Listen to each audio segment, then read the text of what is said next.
السلام عليكم، الله يمسيكم بالخير جميعا ويا هلا والله ومسهلا. يا جماعة الخير، بتكلم معكم اليوم عن قصة. القصة هذه هي عبارة عن جزء من موضوع سبق واني طرحته. طبعا انا فضلت ان الحادثة هذه بالذات تكون قصة مستقلة اطرحها بوقت ثاني، فجت اليوم. فخلوني اتكلم معكم عن احداث القصة الجميلة اللي بتسمعها. طبعا القصة صارت يا جماعة الخير في بلاد الأندلس. صارت في زمن الحكم بن هشام بن عبد الرحمن الداخل. تذكرون لما تكلمت عن سيرة وأحداث حكم الحكم بن هشام بن عبد الرحمن الداخل؟ تكلمت تقريبا بنص ساعة عن الموضوع هذا. أنا بحط لكم الموضوع طبعا أو رابط الموضوع بالوصف تحت الفيديو. لكن القصة هذه يا جماعة الخير صارت لفقيه عالم عند الحكم بن هشام غضب على هذا، فما كان غاضب عليه هو بس، غضب على جماعة كبيرة من العلماء والفقهاء. ليش؟ عشان تفهم القصة خلني أعطيك جزء بسيط بس من الأحداث اللي صارت في الموضوع اللي سبق واني طرحته. الحكم ابن هشام بن عبد الرحمن الداخل كان رجل سياسي صارم. أبوه هشام بن عبد الرحمن الداخل كان رجل هين لين، كان يقرب الفقهاء من مجلس حكمه، يقدرهم يعزهم، وبنفس الوقت يقربهم في مجال السياسة. لما جاء الحكم وحكم بعد أبوه هشام، الحكم أكرم العلماء وأعطاهم وما قصر معهم، ولكن الحكم بن هشام أبعدهم عن مجلس حكمه. ما كان مثل أبوه هشام مقربهم، لا، أكرمهم لكن بعيد عن مجلس الحكم. بعض الفقهاء أو كثير من الفقهاء اللي كان مقربهم الحكم بن هشام ما أعجبهم الوضع هذا. فوش اللي صار منهم؟ صار منهم مثل يعني أي نفس بشرية انتزع منها شيء فحبت انها تسترد بأي وسيلة. فاللي صار منهم انهم ألبوا بعض سكان قرطبة، تحديدا أحد الأرباض، يعني الربض اللي هو الحي هذا كان يسكنه بعض، يعني نقول عامة الناس أو غوغاء الناس يعني. فحرضوهم على الحكم. فهنا صارت الكارثة والمشكلة الكبيرة، أن الناس هنا صاروا يتجرؤون على الحكم لدرجة أنهم يصوتون له من أعلى المنابر، يقولون الصلاة يا مخمور. يعني تخيل أن الحاكم الشرعي الفعلي اللي يقود الجيوش بنفسه ويحارب العدو يصوتون له ويقولون الصلاة يا مخمور. طبعا الحكم كان هو اللي أظهر أبهة الملك لبني أمية، يعني عبد الرحمن الداخل كان يعني مشغول بالتأسيس الحكم والأمور هذه، وكان مع الناس وبينهم. هشام ولده نفس وضع أبوه. الحكم لما جاء وشاف الدولة امتدت يعني وقويت، أظهر أبهة الحكم، وبنفس الوقت يعني في قصره خدم وحشم وحاشية، يعني ما هي سهلة. فبطبيعة الحال أنهم يصلون بقصرهم. اللي صار هنا أنهم قالوا أن الحكم ما يصلي، فصاروا يصوتون له صلاة يا مخمور. فهنا فيها تأليب على الحاكم الشرعي. لكن الكارثة الأكبر أنهم راحوا الواحد من عيال عم الحكم وقالوا نحطك مكانه ونخلعه، بيخلعون الحاكم الشرعي. الرجل هذا أظهر لهم الموافقة، قال خلاص تم أنا معكم. لكن راح للحكم وعلمه بالخبر. الحكم هنا أمر بالقبض على الناس اللي مخططة هذه. ومن ضمن الأحداث اللي صارت أن الثورة اللي قامت من سكان قرطبة قاموا واقتحموا على الحكم قصره. لكنك تتصور داخلين على الحكم بيذبحونه، الحاكم الشرعي داخلين عليه بقصره، ويسكت بالشكل هذا يعطيهم الضعف ويتظاهر ويتودد؟ لا طبعا لا، خاصة شخصية مثل الحكم كرجل ساطي قوي. عموما أنا قاعد أعطيك الأحداث هذه باختصار تمهيد لقصتنا اليوم، لكن التفاصيل بحطها بالرابط اللي تحت الفيديو بالوصف. المهم الحكم هنا لما اقتحموا عليه القصر هو طلع من جهة ثانية وراح للربض الحي وهدم وأحرق. فشافوا الناس اللي بالقصر نحيهم تطلع منها خنة، اللي صار انهم تركوا القصر ورجعوا ينقذون الناس وقرايبهم اللي بالحي هذا. بعدها الحكم قضى على الحي هذا كامل فهجرهم، فيقال طلع منهم 15,000 كلهم هاجروا من الأندلس وركبوا البحر ونزلوا بالإسكندرية في مصر. الأحداث كلها بتحصلها بالرابط اللي بحطه لك. خلونا ندخل بقصتنا اليوم. أنا أعطيتك تمهيد عشان تفهم ليش الحكم غاضب على الفقيه اللي بنتكلم عنه اليوم، اللي هو طبعا طالوت بن عبد الجبار. هذا واحد من الناس اللي كانوا يحرضون سكان قرطبة على الحكم بن هشام، لكن الحكم بن هشام طلبه مثل ما طلب غيره، لكن غيره ربوا طلعوا. لكن طالوت هذا يعني كان يقول بنفسه خلاص أنا كبرت وين بروح وإلى متى بهاجر وأتغرب عن الوطن، فقرر أنه يختفي ويشوف له واحد يقعد عنده لين تهدى الأمور هذه. اللي صار أنه ما حصل إلا واحد من جيرانه يهودي، اي نعم يهودي. فراح اليهودي هذا وقص عليه القصة كاملة، وانه ما يبي يهاجر وبنفس الوقت مبقي كذا مكشوف بيقبض عليه وممكن انه يقتل، فاللي يبيه انه يجيره. اليهودي هنا رحب بالفقيه طالوت بن عبد الجبار وانزل عنده غرفة خاصة واكرمه واعطاه، وصار طبعا إذا طلع يخلص أموره هذا جالس وفي من يخدمه بالبيت من خدم اليهودي، وإذا جاء هذا اليهودي جلس مع طالوت بن عبد الجبار وسواليف. اليوم الأول، اليوم الثاني، الأسبوع الأول، الأسبوع الثاني، شهر، شهرين، استمرت الشهور. فلك أنك تتخيل وتتصور أن السنة تمت وطالوت متخفي عند اليهودي هذا واليهودي ساتر عليه. طالوت بن عبد الجبار لما مرت سنة كاملة خاف انه فعلا ثقل على الرجال اللي هو عنده، على اليهودي هذا. الى متى؟ الى متى؟ خلاص سنة كاملة. لكن بنفس الوقت فكر قال سنة خلاص الامور ان شاء الله انها هدت، ونفس الحكم بن هشام هدت. وبنفس الوقت فكر ان وزير الحكم بن هشام ويسمى بأبي البسام كان طالوت بن يحيى مدرس ومعلم لأبو البسام الوزير هذا. ففكر قال أنا ليش ما أروح لأبو البسام هذا ويتوسط لي ويشفع لي عند الحكم وخلاص أطلع. يعني إلى متى وأنا عند الرجال يكد علي ويكرمني وبنفس الوقت خلاص يعني سنة كاملة محجور بالبيت ما طلع، مشكلة. فلما جاء اليهودي ودخل عند طالوت بن عبد الجبار فاتحه بالموضوع. أول شيء اشكره على المدة اللي قضاها عنده ساتر عليه، واشكره على إكرامه له، ثم قال أنا قررت أني أطلع خلاص. اليهودي هنا حذر طالوت قال لا تطلع. طالوت قال لا تخاف أنا رايح للوزير أبو البسام وسبق وأني علمته وتعلم على يدي ولي فضل عليه، فبه يشفع لي عند الحكم وخلاص وبعيش مثل الناس حر. إلى متى وأنا محجور هنا؟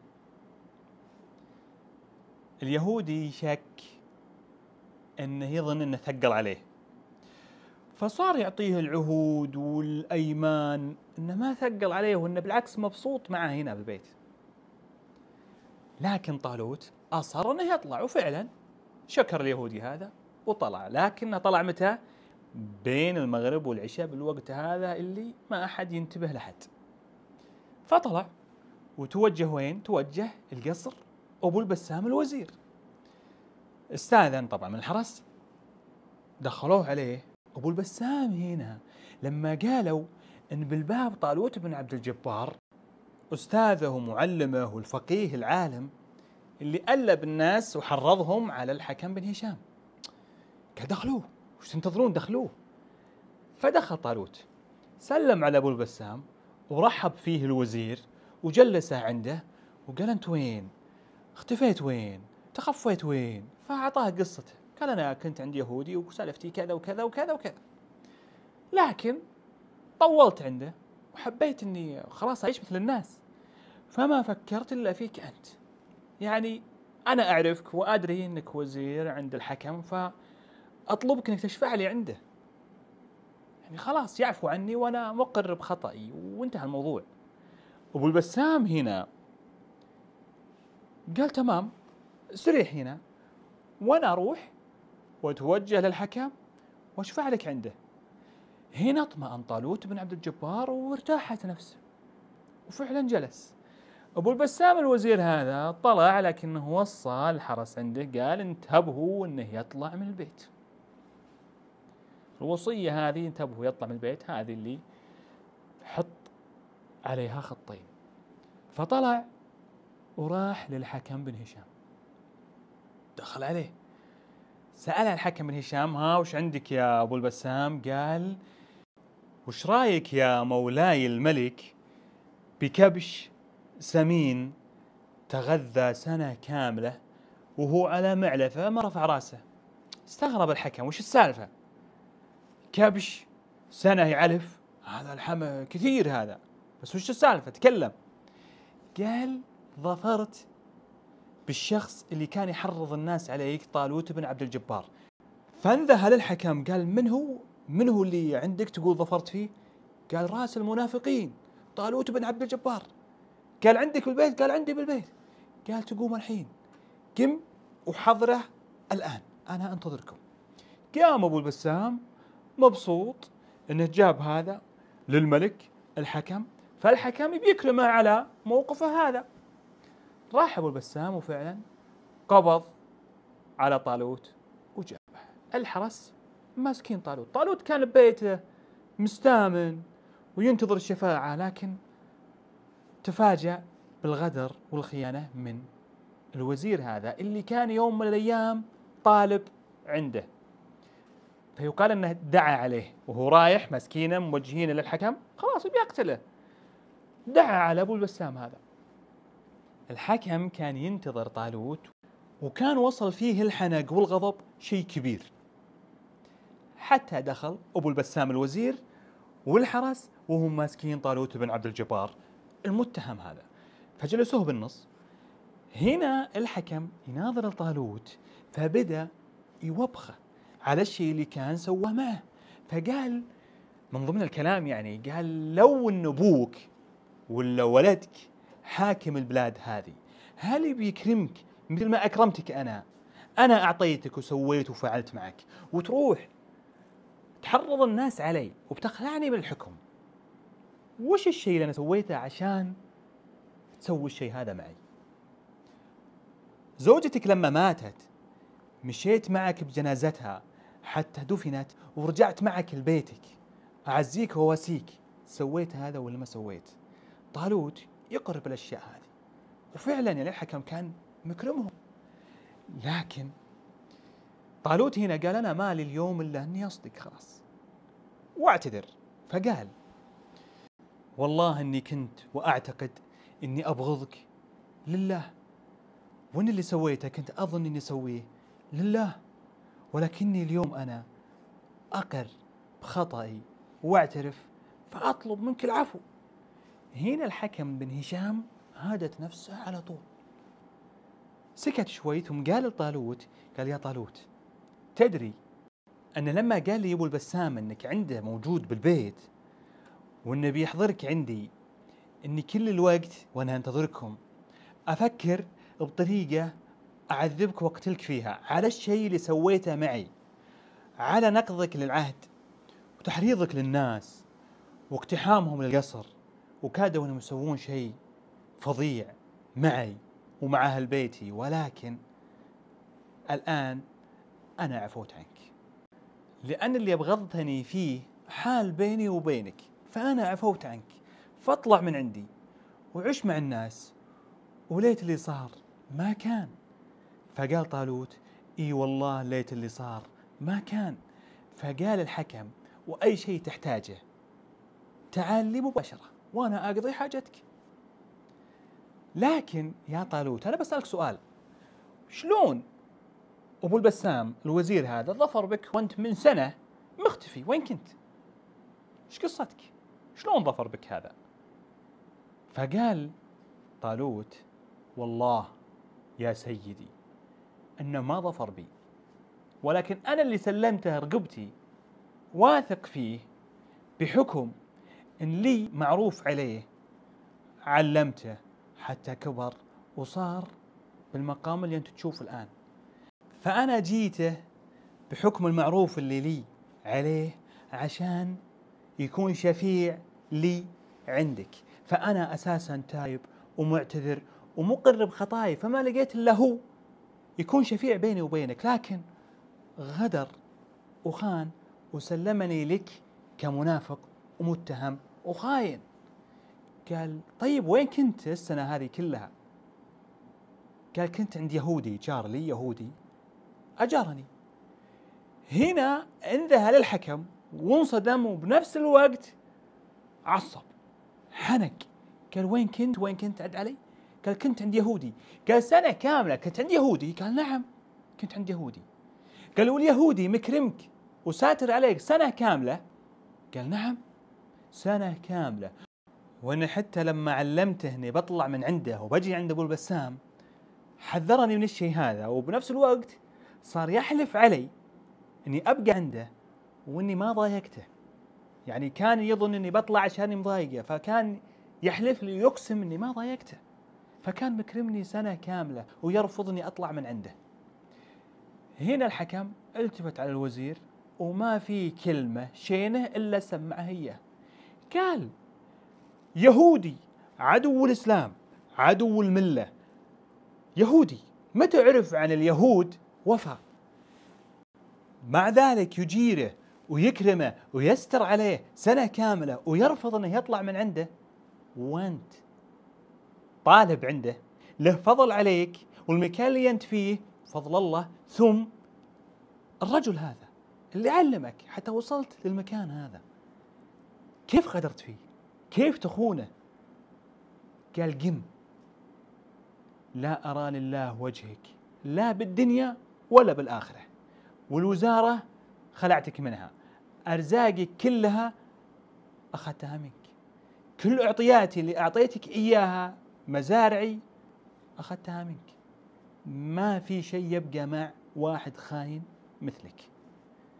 اللي خان من له معروف عليه كيف يكون له سلطة عندي أنا؟ بكرة يخونني أنا، فطرده من عنده. فسأل الحكم عن اليهودي هذا، فقالوا بالمكان الفلاني بالحي الفلاني. قال: هذا لازم أن نكرمه، يعني هذا حتى وهو يهودي يعني كان سبب إن ما نقتل شخص، بينما الوزير هذا كان جاب لي فقيه المفروض أنه يكون محضر خير، لكن كان يبيعينني على قتله، فلذلك لازم نكرم اليهودي هذا ونكافئه. وفعلا أرسل الحكم مكافأة جزلة لليهودي هذا. اليهودي ينصدم واستغرب، قال: هذه ليش؟ فعلموه بالقصة كاملة. اليهودي جته صدمة، صار يسأل بكل استغراب. قال: الآن ملك المسلمين الحكم بن هشام يطرد وزيره ويسلبه الأملاك اللي أعطاه إياه بسبب خيانته، وأنا ماني على ملتهم ملة الإسلام، يكرمني ويكافئني؟ قالوا: نعم.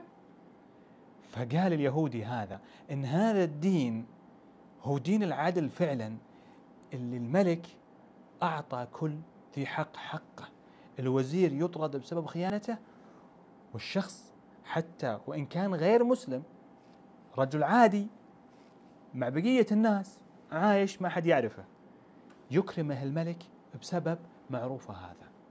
فنطق بالشهادتين ودخل بالإسلام. وفعلا رجل بهذا الوفاء ما يكون له دين إلا دين الإسلام، فنطق بالشهادتين ودخل في الإسلام. أما أبو البسام فإنهم شافوه بعدين كان رجل ذليل يسأل الناس، فقير بعد ما كان وزير كبير يامر وينهى. هذا جزاء الغادر الخاين أبو البسام.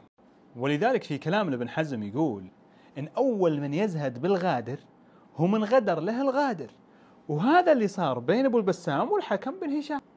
غدر الوزير وعلم الملك، لكن الملك هان عليه الخاين هذا، فطرده من عنده وسلبه أمواله، فصار عايش ذليل فقير يشحذ الناس. وختاما كانت هذه قصتنا لهذا اليوم، وأنا أشكركم على استماعكم واستودعكم الله وفي أمان الله.